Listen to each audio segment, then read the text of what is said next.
Bienvenue sur Top Invest, la chaîne des top d'investissement. Ici, on parle essentiellement d'entreprises de qualité. On va parler aujourd'hui du secteur de la sous-industrie, excusez-moi, des hôtels et des resorts. Donc, on parle ici des rates. Donc, par exemple, ça concerne une entreprise comme Covivio, ok, pour ceux qui sont en France, et aux États-Unis, par exemple, une entreprise comme Host, je ne sais pas si comme celle-ci, ou bien Apple Hospitality. Je précise bien. Je sais que vous n'êtes pas certains d'entre vous ne connaissent pas trop ce secteur d'activité-là, mais vu que vous êtes souvent attirés par les dividendes, peut-être d'aucuns l'ont ici, certaines personnes ont ce genre d'entreprise en portefeuille. Ok, ça concerne également les entités qui sont dans les casinos. Je précise. Donc, c'est-à-dire que ça va avoir tendance ici à parler des entités comme du Vici. D'accord? Une entreprise que vous aimez également, mais ce secteur d'activité se comporte d'une certaine façon. Donc, on va essayer de faire l'état des lieux en date d'aujourd'hui excusez-moi de parler de secteur d'activité, mais cette sous-industrie se présente d'une certaine façon. Quand vous parlez des rates ici, les rates, le secteur immobilier ici, par exemple, dans le secteur immobilier, vous avez deux groupes d'industries. OK? Les rates font partie d'un groupe d'industrie. Les rates, c'est un groupe d'industrie. OK? Et dans les rates, ici, vous avez des sous-industries. Par exemple, les rates industriels, les hôtels et resort rates, comme ceux dont on va parler ici aujourd'hui, les office rates, les healthcare rates, donc secteur de la santé, office ici, secteur de l'immobilier de bureau ici. Dans le secteur ici résidentiel, par exemple, vous avez deux types de résidentiels aux États-Unis et au Canada. Vous avez l'immobilier résidentiel unifamilial et multifamilial. OK? Donc, chacun également se comporte d'une certaine façon. Donc, aujourd'hui, on va parler, certes, du secteur des rates, mais précisément de la sous-industrie des hôtels et des resorts. Ça concerne des entités comme Covivio, par exemple, comme Vici et également comme Host Property. OK? C'est bien ça. Voilà. Host Hotel and Resort. OK? Ça, c'est uniquement c'est uniquement de l'immobilier. D'accord? Donc, revenons donc, qu'est-ce qu'on a à dire par rapport à ce secteur d'activité en date d'aujourd'hui? Quelles sont les nouvelles? Alors, on y va. Les perspectives sont neutres pour le sous-secteur des hôtels et des resorts, ou la sous-industrie, d'accord? Car la modération des dépenses de consommation après la pandémie sera en partie compensée par une activité économique encore résistante. Et ça, c'est juste grosso modo, ici, on peut se dire ici que c'est la conclusion générale de ce qu'on va avoir à présenter ici. OK? Donc, soit c'est neutre, soit c'est positif, ou c'est négatif. Et quand on dit c'est neutre ici, ce n'est ni positif, ni négatif. OK? Et maintenant, quelles sont les raisons? C'est ce qu'on va voir. Et ça vous permet ici de ne pas commencer de zéro, quand vous avez une entreprise comme par exemple Covivio ou bien comme Host ou comme Vici en portefeuille. Qu'est-ce qu'il faut regarder précisément ici? Donc, les complications liées à la pandémie telles que l'impact négatif sur les tendances des voyages d'affaires devraient perdurer à long terme. Excusez-moi, quand je parle de Vici ici, précision, c'est moi qui fais une erreur en fait. Vici, je dirais pas que c'est dans les hôtels et les resorts, même si on est très dans on est essentiellement ici dans les casinos, mais c'est un autre animal ici. Donc, on va le mettre de côté. C'est une erreur de ma part. D'accord? Donc, la vidéo actuelle ici concerne des entités que j'ai citées précédemment, sauf Vici. D'accord? Il ne faut pas qu'on fasse d'amalgame. Ce n'est pas la même chose. OK? Donc, les complications liées à la pandémie, telles que l'impact négatif sur les tendances des voyages d'affaires, devraient perdurer à long terme. Pourquoi? On va se dire ceci. La tendance des voyages d'affaires devrait continuer à s'améliorer en 2024 avec l'ouverture des bureaux et l'organisation de conférences, l'ouverture progressive et l'organisation des conférences progressives, parce que les effets de la pandémie ne sont pas totalement terminés, et comme vous pouvez le voir ici. Donc, on ne va pas aller très rapidement, avançons tout doucement. Donc, cependant, la tendance à la vidéoconférence est là pour durer ce qui limitera les dépenses de voyage d'affaires à environ 80% des niveaux pré-pandémiques. Ce n'est pas moi qui le dis ici, c'est la presse spécialisée, d'accord, dans ce secteur d'activité. Et on va en parler tantôt.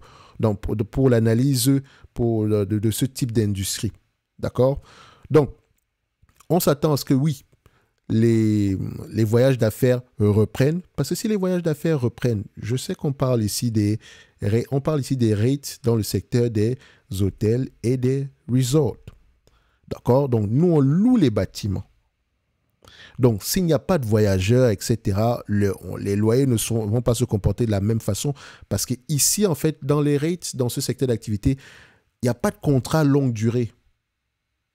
OK? Il n'y a pas de contrat longue durée. Normalement, ici, c'est par rapport à la location, le nombre de chambres, etc. Donc, c'est pour ça qu'il faut souvent étudier le secteur d'activité de l'hôtellerie en général.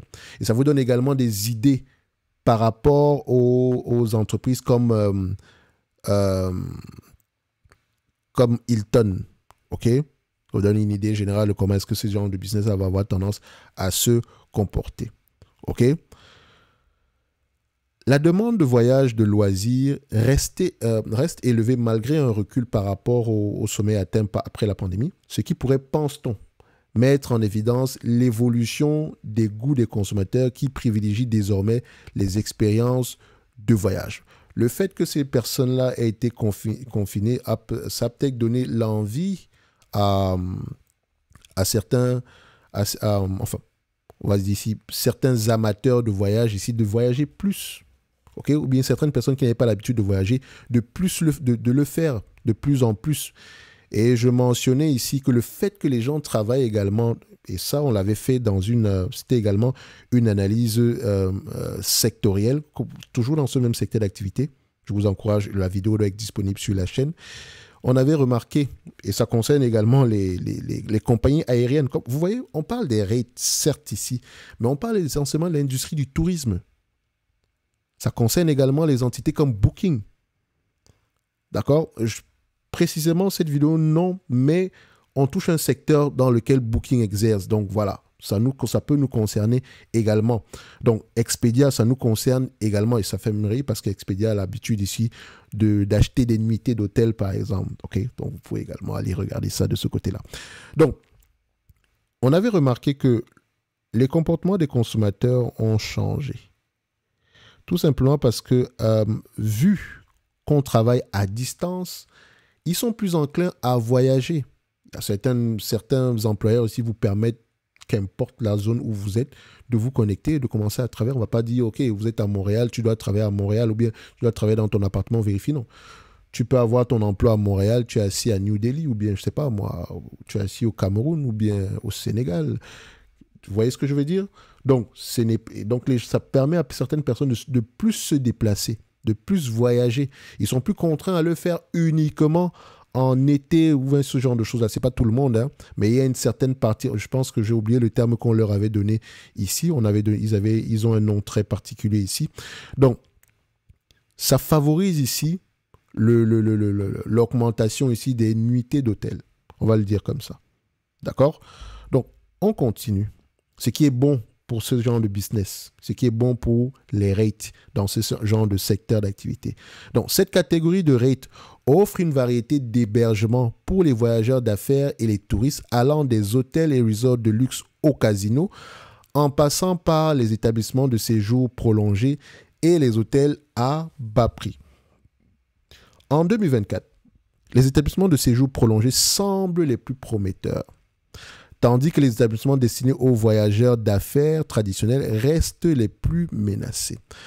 Par rapport aux établissements ici de séjour prolongé, dites-vous que ça a également un lien avec le secteur de l'immobilier résidentiel.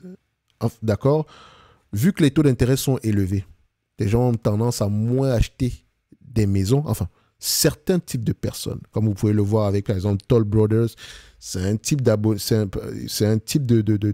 une clientèle très particulière. On va se dire que cette clientèle-là n'a pas de problème d'argent. Donc, certaines personnes ici ont tendance ici à ne pas acheter. Enfin, le fait que les taux d'intérêt augmentent, ça met une tension supplémentaire sur le marché immobilier ici. OK? Le marché immobilier, pas celui de l'achat de biens de résidence, mais plutôt au niveau de la location. OK? Parce qu'il y a de plus en plus de personnes qui veulent louer.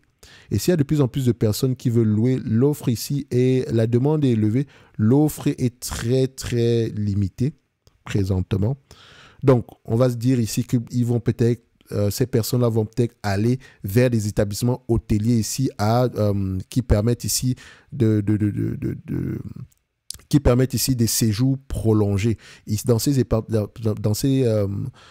ce type d'appartement-là, enfin, excusez-moi, dans ce type d'établissement-là, vous avez la possibilité ici de payer le loyer au mois, d'accord, à la semaine, mais vous n'avez pas d'engagement, par exemple. Vous n'allez pas dire ici que je suis là on signe un contrat de bail d'1 an. Vous voyez ce que je veux dire? Non. Le contrat de bail ici, c'est au mois. OK? Donc, vu qu'il y a cette pression, cette augmentation des taux d'intérêt là, cette pression au niveau ici du marché de la location, donc cette partie-là aura tendance également à bien se comporter. Donc, vous avez une rate qui est spécialisée dans ce secteur d'activité. OK? Ça peut être intéressant à aller regarder en profondeur. OK? Donc, on a un vent favorable ici.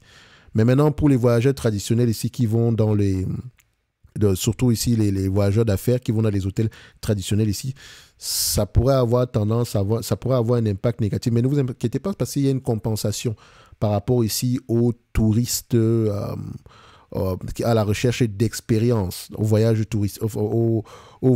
ici, on va se dire ici, type touriste, on va le dire comme ça.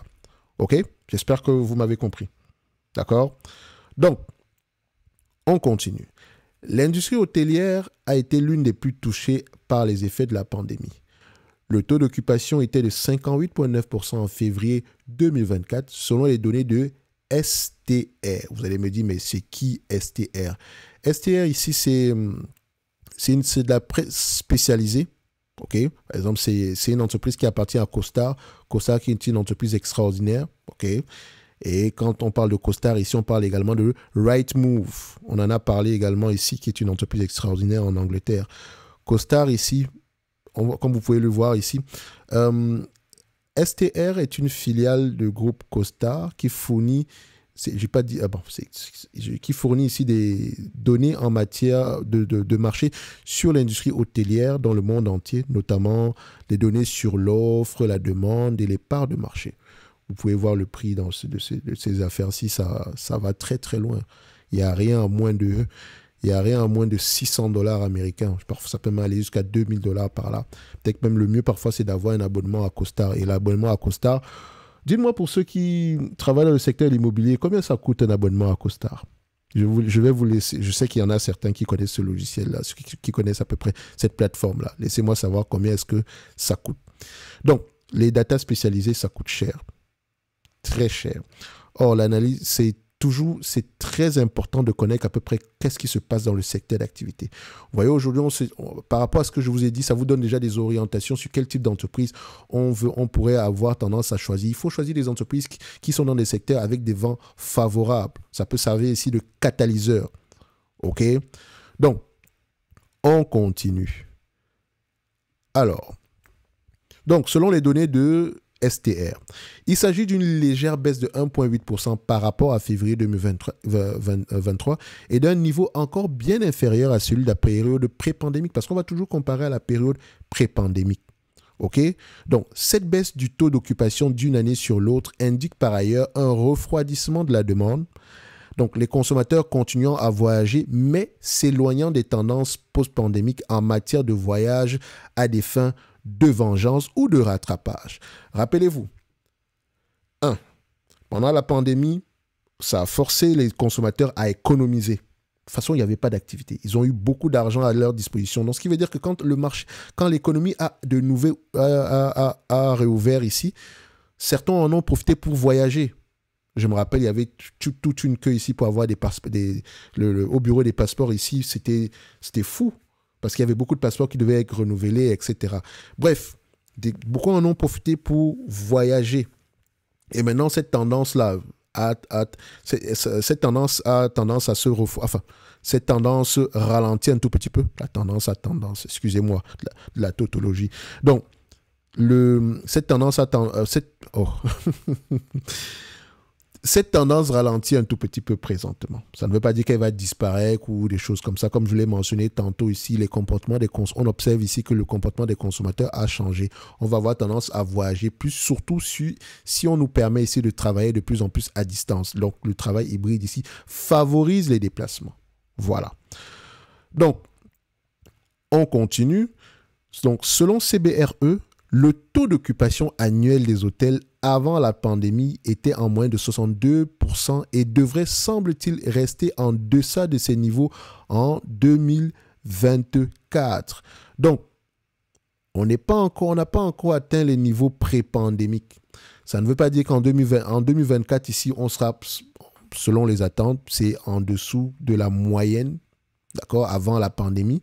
Mais ça ne veut pas dire qu'on n'aura pas soit un équilibre par rapport à l'année précédente, soit une hausse. Donc, dites-vous ici qu'on est toujours sur un marché très attentiste. Okay? Donc, on a une augmentation des taux d'intérêt. On a de l'inflation ici. On a également ici un ralentissement ici on a une diminution ici des économies des consommateurs. Je parle toujours en Amérique du Nord, hein, et ça doit être à peu près la même chose en Europe. Donc, voyager ici n'est pas une priorité. D'accord? Ce n'est pas plus important que manger, boire, se loger, se vêtir. OK? Donc, on peut assister à un ralentissement. Ralentissement n'est pas synonyme ici. Rappelez-vous, on parle de taux d'occupation. Hein, et ce n'est pas synonyme ici de diminution des chiffres d'affaires, etc. Parce qu'en fait, elles ont tendance à augmenter les prix. Ce qui est bien aussi dans le secteur ici des rates hôtelières, c'est qu'elles peuvent augmenter les prix très rapidement. OK? Parce qu'ici, il n'y a pas de location sur un an. C'est généralement la location courte durée. OK? Donc, ces rates-là ont tendance ici à s'ajuster à l'inflation très, très rapidement. CBRE également, c'est une entreprise intéressante à aller regarder qui exerce dans le secteur ici, l'immobilier commercial. Elle fait beaucoup de choses. Et je pense que si vous avez l'habitude de lire sur les rates, ici, vous connaissez JLL, Jones, Lang et LaSalle. Vous connaissez également Cushman & Wakefield et CBRE. Je pense qu'il y en a peut-être d'autres ici, mais voilà à peu près. Vous pouvez aller regarder les 3 entités en question. Ça peut être intéressant d'ailleurs. Donc, on continue. En février 2024, les tarifs journaliers moyens de 158,23 $ étaient en hausse de 3,9% d'une année sur l'autre. Donc, cette hausse des tarifs s'est traduite par un revenu par chambre disponible, donc où le RevPAR. Attention, c'est une métrique qu'il faut utiliser quand vous allez aller dans le secteur de l'hôtellerie. C'est très important, d'accord? Donc, c'est une mesure ici qui combine l'effet de l'inoccupation et des prix. Donc, on a dit ici que cette hausse des tarifs s'est traduite par un revenu par chambre disponible de 93,19 $. Attention, les tarifs moyens journaliers sont de 158 $. Donc, si toutes les chambres sont occupées, c'est 158 $ qu'on aura comme revenu par chambre disponible. OK? Donc, ici, on prend le revenu global ici, on divise par le nombre de chambres, que ce soit le nombre de chambres disponibles ici, que la chambre ait été occupée ou pas. Et c'est ça qui nous donne le 93,19 ici. Donc, soit une augmentation, et ça permet également de voir à peu près, par rapport d'avoir à peu près une idée générale par rapport aux chambres disponibles, donc par rapport à l'offre présentement. Okay? Si on a moins de chambres disponibles, vous allez voir que ce chiffre-ci aura tendance. Si le chiffre-ci ne change pas, alors que les chambres disponibles ici sont moins élevées, ce chiffre aura tendance à augmenter. Bref, c'est également tout bénéf pour les rates dans ce secteur d'activité. Donc, soit une hausse de 2% d'une année sur l'autre. Donc, alors que les rates hôtelières profitent d'une capacité à ajuster rapidement les tarifs pour compenser l'inflation élevée, STR et la Tourism Economics, donc STR et Tourism Economics prévoient actuellement, et je vous donne vous avez les sources, vous pouvez aller regarder de vous-même, enfin, si vous arrivez à trouver cette information-là. Et Tourism Economics prévoit actuellement que l'ADR, Average Daily Rate, et le RevPAR, qu'on a mentionné tantôt plus haut, resteront inférieurs au niveau de 2019 sur une base réelle, donc à savoir corrigée à l'inflation jusqu'en 2025. Donc, on n'a pas encore atteint les niveaux d'avant pandémie au niveau de l'ADR et du RevPAR. OK? On n'a pas encore atteint ces niveaux-là. Donc, si vous êtes intéressé par les rates dans ce secteur d'activité, cette note d'analyse est pour vous. Comme les 52 qui vont suivre dans ce service-ci. OK, parce que j'ai décidé de ne plus présenter les notes d'analyse ici gratuitement dans la newsletter. La newsletter va continuer à exister, mais sous un autre format ici, toujours sur la même thématique du stock picking. Donc, c'est bien marqué ici, analyse secteur 2024. Et comme je l'ai mentionné, 52 analyses sectorielles. D'accord? Donc, ce n'est pas les mêmes secteurs d'activité. Par exemple, ici, vous voyez rate avec le chiffre 6. Ça veut dire ici qu'on a 6 sous-industries. D'accord? Comme je l'ai mentionné, résidentiel, les rates diversifiés ici, vous allez retrouver ici les AMT, ce genre de choses, ou bien les rates qui ne sont pas qui n'ont pas des catégories bien définies ici. Ok, ça vous donne une idée générale ici de comment est-ce que ce secteur-là se compose. Vous avez les data centers ici. Dans ce segment-là, vous avez les office rates, vous avez les retail rates, d'accord? Donc, on aura tendance ici à survoler tous ces sous-industries-là, afin que vous puissiez avoir une idée générale de qu'est-ce qui se passe à l'intérieur. OK? Donc, ces analyses sectorielles sont basées sur la lecture des rapports financiers, l'écoute des conférences calls et également la prise de connaissance ici de la presse spécialisée dans ces différentes industries-là, dans ces différentes sous-industries-là. OK? Donc, avec le lien que vous aurez en description de la vidéo, vous pourrez avoir accès à tous ces éléments-ci. Et je rappelle que c'est pour 2024. Donc, c'est pas un abonnement renouvelable. Non. Une fois que 2024 se termine, 2025, c'est autre chose. Et comme on le dit ici, un secteur, ça évolue. Ça peut être neutre aujourd'hui, positif demain, négatif après-demain. OK? Comme par exemple, ici, un secteur où ça sera un tout petit peu négatif, c'est le secteur de l'acier, par exemple. Même si on aura tendance ici à être positif par rapport à l'automobile, mais au niveau de la construction, il y aura un ralentissement certain par rapport à la Chine. Parce que dites-vous que si on consomme de l'acier ici aujourd'hui, il faut toujours se demander qui achète. OK? Donc, c'est toujours bien d'avoir une idée générale de comment est-ce que ce secteur-là, un secteur d'activité, fonctionne. Vous pouvez ne pas me croire, faites-le de vous-même et vous allez voir ici que tôt ou tard, vous allez vous poser ces questions-là. C'est comme ici le secteur ici de, comment on appelle ça, tout ce qui concerne les entreprises dans le secteur ici de l'assurance santé aux États-Unis. Beaucoup étaient très étonnés la dernière fois de voir des entreprises comme CVS baisser autant. Moi également, j'étais très étonné. Mais en réalité, il y a des nuages gris à l'horizon, certes, mais si vous lisez à peu près ce secteur d'activité, vous allez vous rendre compte que, en fait, les nuages gris sont temporaires. D'accord? Les nuages gris sont temporaires. Et attention, pour ceux quand vous lisez ce secteur d'activité, il y a beaucoup de choses qui se passent présentement qui auront un impact sur le marché du médicament. D'accord? Sur le marché du médicament, donc ça touche qui? Johnson & Johnson, Pfizer, AbbVie, ça pourrait même toucher Novo Nordisk. D'accord? On en parle. Vous aurez également cette information-là quand on parlera ici du secteur de la santé, notamment les pharmaceutiques. OK? Donc, je dis ici, au cas où ici, une note d'analyse a besoin, une analyse sectorielle ici a besoin d'être mise à jour ici, je vais le faire. D'accord? Donc, quand je dis 52, ça sera le nombre. Ça ne veut pas dire qu'il n'y aura pas de mise à jour entre-temps. D'accord? Donc, c'est ça. Donc, le lien sera en description de la vidéo. C'est un lien discount. OK? Donc, je ne sais pas si vous allez regarder cette vidéo dans 6-7 mois, mais dans 6-7 mois, ça sera ce lien discount-là. Je ne pense pas qu'il soit encore actif. Donc, si ça vous intéresse, le lien en description de la vidéo. Et on termine celle-ci ici. Donc, les hôtels axés sur les touristes, d'accord, devraient continuer à dominer le secteur en 2024. Donc, les consommateurs continuent à dépenser et l'activité économique restant stable. Il y a des conditions. Si l'activité économique est stable, il y a de grandes chances que les consommateurs continuent à dépenser. OK? Cependant, les conditions économiques tendues et le peu d'épargne excédentaire restante limitent probablement la progression de ce groupe de voyageurs. Et quand on parle d'épargne excédentaire ici, regardez ceci.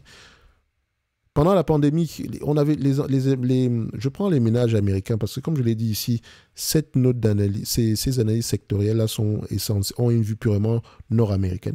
Et j'ai souvent tendance on a une facilité ici, ça m'étonne même d'ailleurs de trouver beaucoup d'informations sur les entités américaines ici. Donc, ce qui nous permet de faire des analyses plus facilement, un peu plus poussées. OK? Donc, c'est ce qu'on va avoir tendance à regarder ici. Quels sont les drivers de la croissance dans un secteur d'activité? Le revenu, l'épargne disponible ici présentement était de près de 10 trillions en 2020, pendant la pandémie. Aujourd'hui, on n'est plus qu'à 3 trillions. Bien sûr, on reste toujours à une certaine moyenne depuis 2010, mais vous voyez qu'on a de moins en moins de cash, d'accord, disponible. Donc, et si on parle d'inflation, ça veut dire ici qu'on aura peut-être une réduction de certaines dépenses. OK? Donc, les touristes, vous allez les localiser ici. Et je vous encourage à passer du temps sur ce site. D'accord? Je pense qu'il y a également une application. C'est magnifique. D'accord?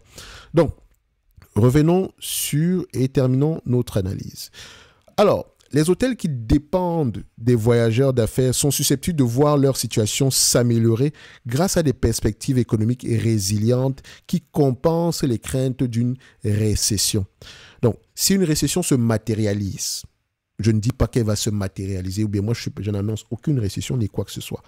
J'observe et je me prépare en conséquence. C'est la raison pour laquelle on va acheter des entreprises ici qui auront tendance à bien se comporter, à résister à une récession. D'accord? Donc, on n'essaye pas d'anticiper la récession ou quoi que ce soit. Non, c'est très compliqué. D'accord? Sinon, ça reviendrait ici à annoncer un crack tous les jours et vous savez que ce n'est pas le but de la chaîne. D'accord? Donc, si une récession se matérialise, elle devrait peser sur la demande des voyages touristiques et d'affaires, tout en limitant le pouvoir de fixation des prix à l'avenir. Donc, maintenant, vous êtes prévenus. S'il y a récession, les rates dans ce secteur d'activité vont avoir tendance à un tout petit peu souffrir. Comme vous pouvez le voir ici en 2008, 2009. OK? Comme vous pouvez le voir ici en 2020. Et vous allez voir que ces rates-là sont plus volatiles que les rates dans le secteur industriel. Notamment, vous allez voir ici la taille des contrats. Je ne vais pas revenir ici sur qu'est-ce qu'il faut regarder sur une rate. OK? Je l'ai déjà mentionné ici dans la formation sur les rates. OK? Après, pour tous ceux qui sont curieux également, sachez qu'on analyse une entreprise au-delà des chiffres. C'est ça qui vous permet d'investir avec conviction. Donc, par exemple, si vous prenez Host Hotel, ce n'est pas une entreprise que j'achète à plus de 10 fois les bénéfices. Donc, aujourd'hui, je dirais que cette compagnie est correctement évaluée. OK? Et je vérifie également le niveau d'endettement ici, qui est un niveau d'endettement somme toute correct. Mais maintenant, il faut regarder les conditions derrière cette dette-là. À la différence de Covivio, qui est également une rate, qui est une rate ici, elle est diversifiée, certes, mais également, elle est très prononcée dans le secteur hôtelier. Même si le fait que vous ayez ici les JO en France cet été, ça sera favorable pour cette compagnie. Mais attention, les JO, ça ne dure pas toute une vie. Hein. Donc, il faut faire attention ici. C'est surtout le niveau d'endettement qui va m'inquiéter. Très, très élevé. Extrêmement élevé. Je dirais même que j'ai même du mal à payer 10 fois les bénéfices ici. OK?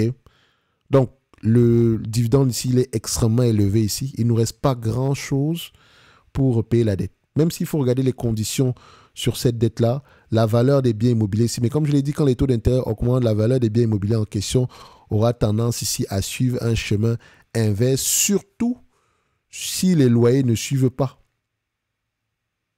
OK? Donc, c'est un secteur très particulier. Il y a de bonnes affaires, comme des moins bonnes ici. Mais maintenant, vous avez une vue générale de comment est-ce que ça se passe. Donc, si une entreprise dans ce secteur d'activité vous intéresse, vous avez la note d'analyse ici. Et sur les autres secteurs d'activité, à savoir les résidentiels, les industriels, les rates dans le secteur de la santé, vous avez vu ici, par exemple, MPW Stewart a fait faillite. OK.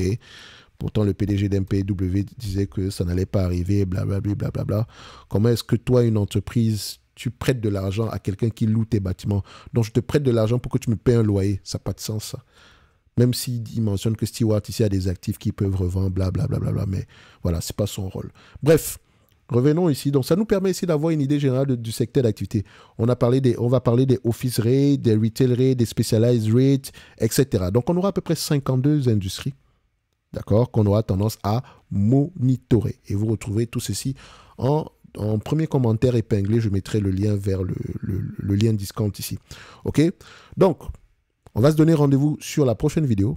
Un like, un abonnement, un commentaire, ça fait toujours plaisir et ça vous permet également de soutenir la chaîne. J'ai dit la Chine. Excusez-moi, il est 3 h du matin à Montréal. La chaîne. À bientôt.